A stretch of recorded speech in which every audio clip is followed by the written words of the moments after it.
Hey, what's up mga idol?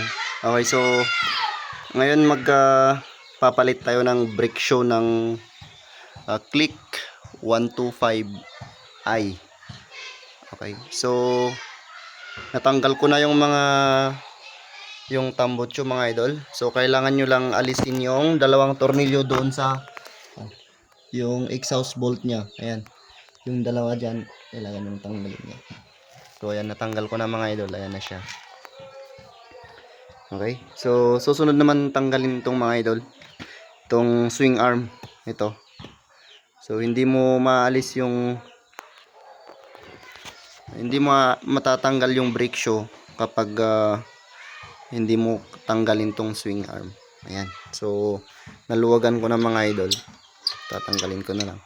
Tapos ito, ayan, tapos itong axle bolt.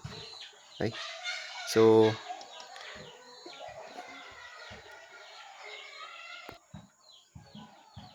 o nga pala mga idol, kailangan yung gamitan siya ng 14 na box wrench.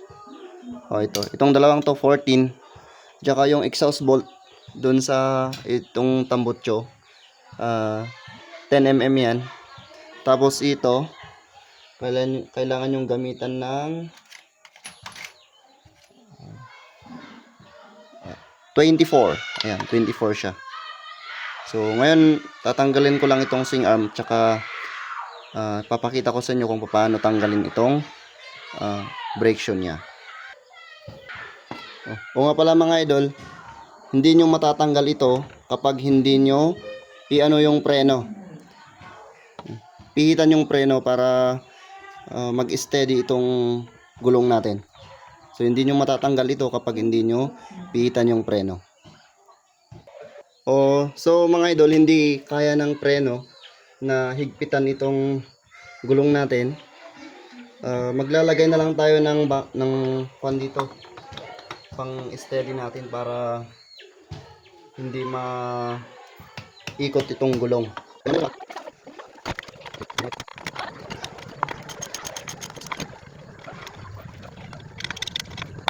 So ayan mga idol, natanggal na natin yung swing arm. So ngayon tanggalin natin itong spacer tsaka itong gulong. Hinay-hinay lang mga idol kasi medyo mahirap itong gulong matanggalin. Ayan, ganun nyo na lang. Tapos kailangan nyo itong luwagan para ma-adjust itong anong tawag dito, mudguard. Ma-adjust para mahugot yung gulong. Okay, tanggal na itong gulong pero mayroong nakaharang na mudguard. So kailangan nitong tanggalin or luwagan na lang.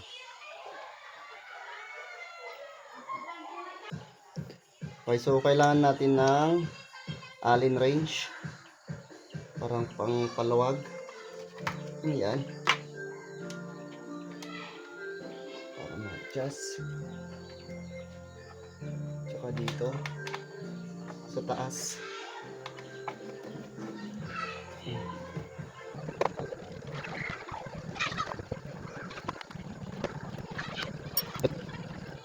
Yan na mga idol, natanggal ko na.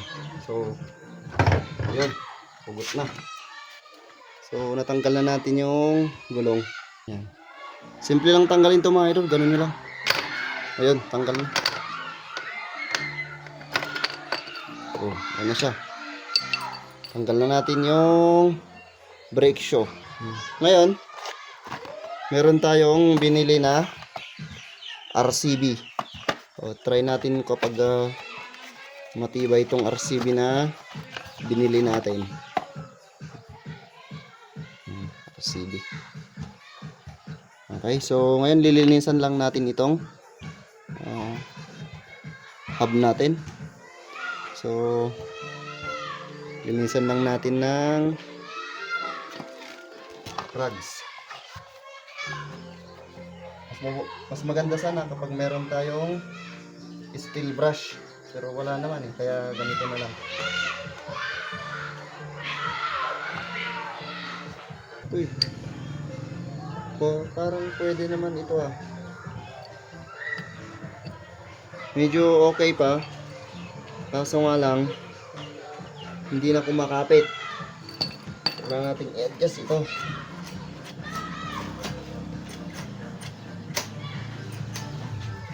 Oh. Pwede natin gawin itong reserva. Tsaka papalit na lang ito.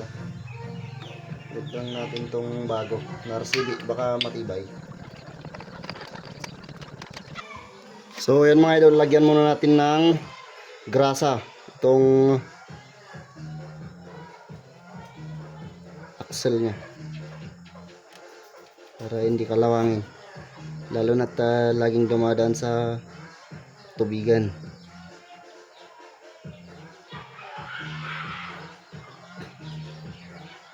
Okay, naglayan natin ng grasa.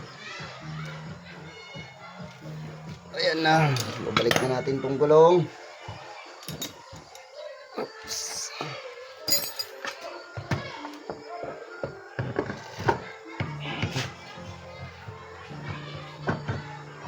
Hinay-hinay lang mga idol.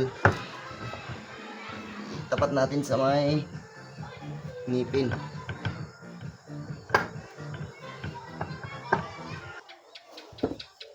Pag ayaw pumasok mga idol, luwagan nyo ng todo.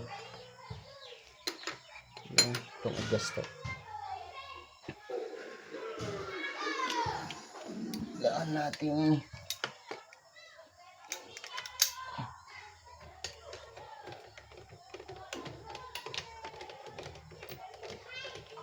Ayan na siya.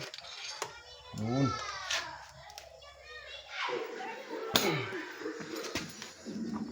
Itong mahirap dito magbalik. Kapag bago pa lang tong brake show natin, mahirap. O yan, babalik ko lang. Wala na akong ibang gagawin dyan, kundi balik yung gulong. Ayan, mahirap talaga siyang ibalik. Kaya pukpukin na lang natin. Ayan. Yun. Kailangan yung pukpukin ito mga idol para sumagad. Okay. Uy, bearing na siya. Pero wala pa akong pangpalit ng bearing. So, huwag niyong kalimutang ilagay yung adjuster mga idol. Ay, yung ano, baliktad pala. Hindi ka na.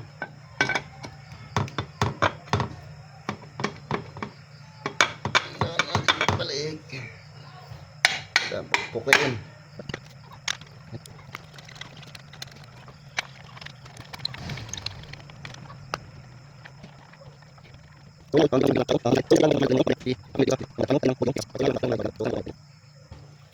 So yan na mga idol, nabalik ko na tong swing arm, higpitan ko na lang, tsaka itong tambutso natin. So yung diskarte pala nung magbalik ng tambutso mga idol, dapat ilagay nyo muna itong muffler nya, kapit nyo muna dito sa dito yung muffler, tsaka nyo lagyan ng bolt yung exhaust. Okay, so yun lang mga idol, wala na akong ibang gagawin, ibabalik ko na lang ito. So sana may natutunan kayo mga idol. Thank you.